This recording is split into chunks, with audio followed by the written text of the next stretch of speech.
Hello and welcome to another GreenStuffWorld video. I'm GRANITE, and in this video I'm going to show you how to paint this scenic base. Starting from a black primer, we're going to highlight all the base with this grey. This is going to help us get more coverage and saturation with our colours once we start applying them. And after that we're going to highlight it a bit more with this lighter grey. This is going to help us get more coverage and saturation with our colours once we start applying them. We're going to start with this purple, and using the airbrush we're going to cover the whole base.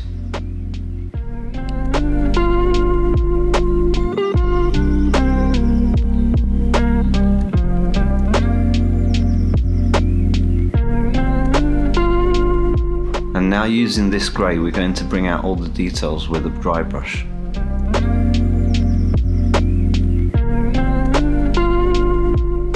Okay, so now we're going to start painting the earthy areas. And for this first we're going to cover it with this ink.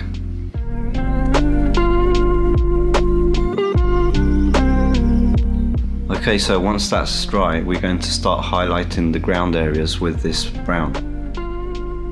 And with this colour I'm going to highlight all the areas of the ground that are facing upwards, leaving in the darker shadow areas the ink that we did in the previous step.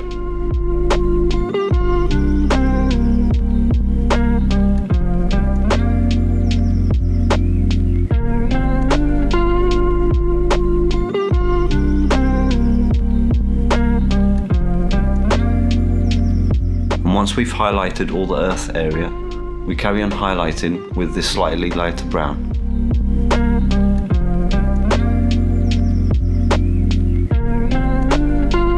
In these first steps I'm using a very random brush stroke. This is going to help us create a nice texture on the ground. But I try to keep the brush strokes within the colour that we did in the previous step, trying not to cover any of the shadows.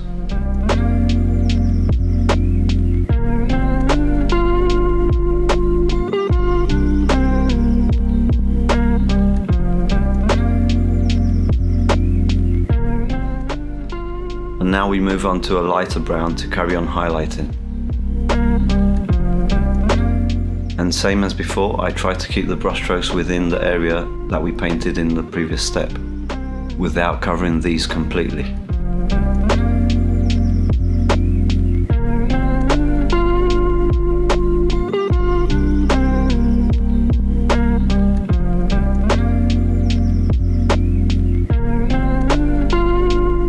And I add another lighter brown to the palette to carry on highlighting.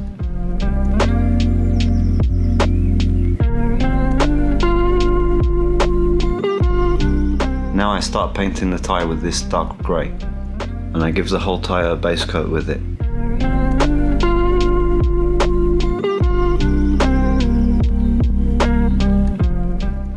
To start highlighting it, I use this lighter grey. And now an even lighter grey for the final highlight. It's very important that you remember to highlight all the edges. And now we're going to paint the floor area with the same dark grey. This floor is like a broken concrete, but instead of just using a simple grayscale to highlight it, we're going to use this grey with a bit of colour. And we start highlighting the concrete. And same as in the previous steps, we highlight inside the areas that we did in the previous step without covering them completely.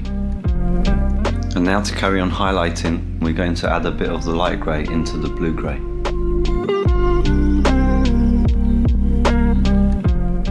And as always, we don't forget to highlight all the edges as we highlight the rest of the areas. And now I have very little paint on the brush, and I'm using a very loose brush stroke so as not to cover all the textures of the concrete.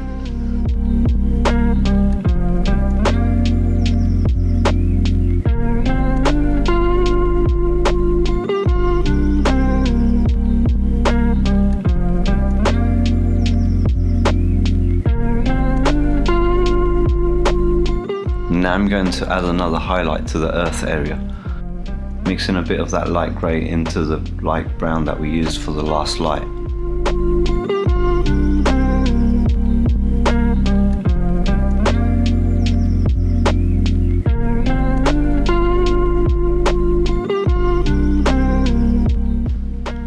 And now we're going to add a bit more colour to the base using these inks.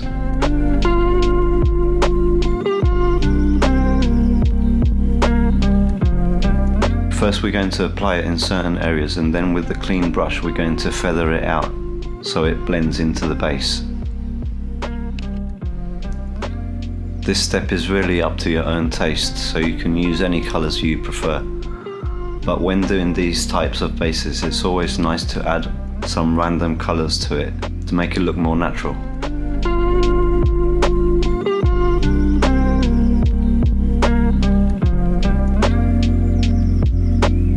And now we're going to use the Max Dark Black to reinforce the shadow areas and also to use as a shadow outline. I'm using it quite diluted so it gets into all the nooks and crannies. This will add a lot of definition.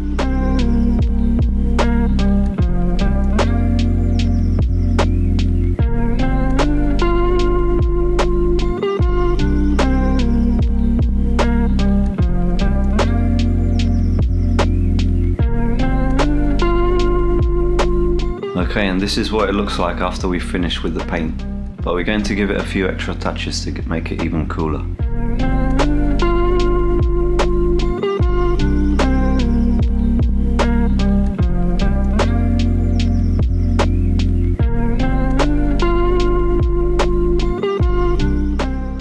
I'm going to start placing the different elements of the base onto it, starting by these traffic lights.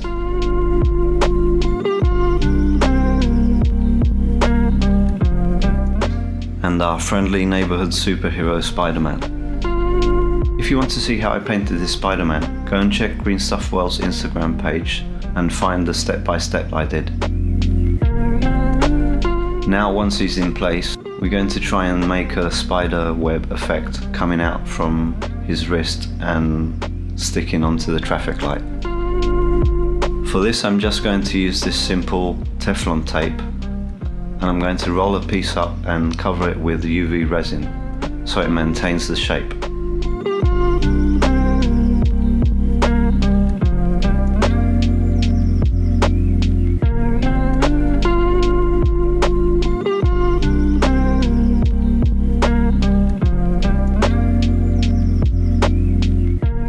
Now we stick one end onto his wrist and the other end onto the traffic light, and we cut what's left over.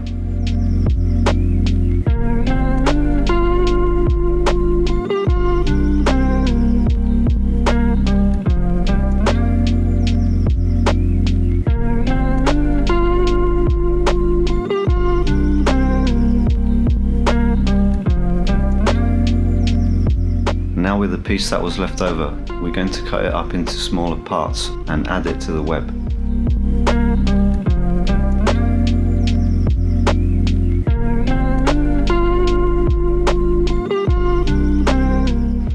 All these little strands are going to come in handy for the next step that we're going to do.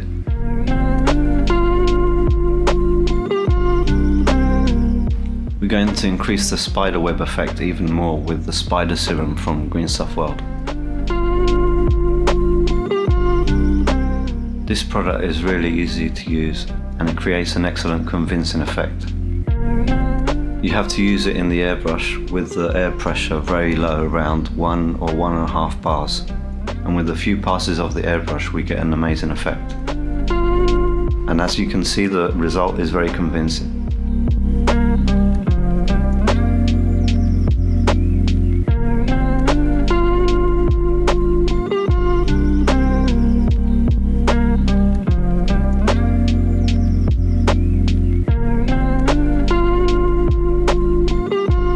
Now for the final piece, we're going to add our dreadful faux venom.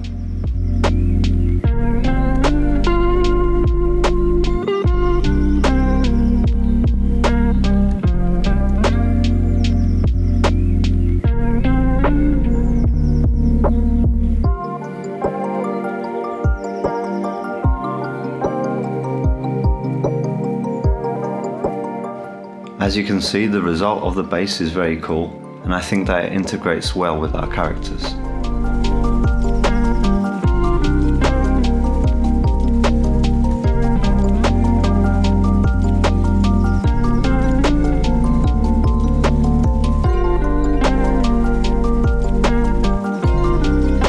Okay, so this is the end of today's video. I hope you've enjoyed it. Leave me a comment down below with what you thought of the video. Thanks for watching. See you in the next one. Bye.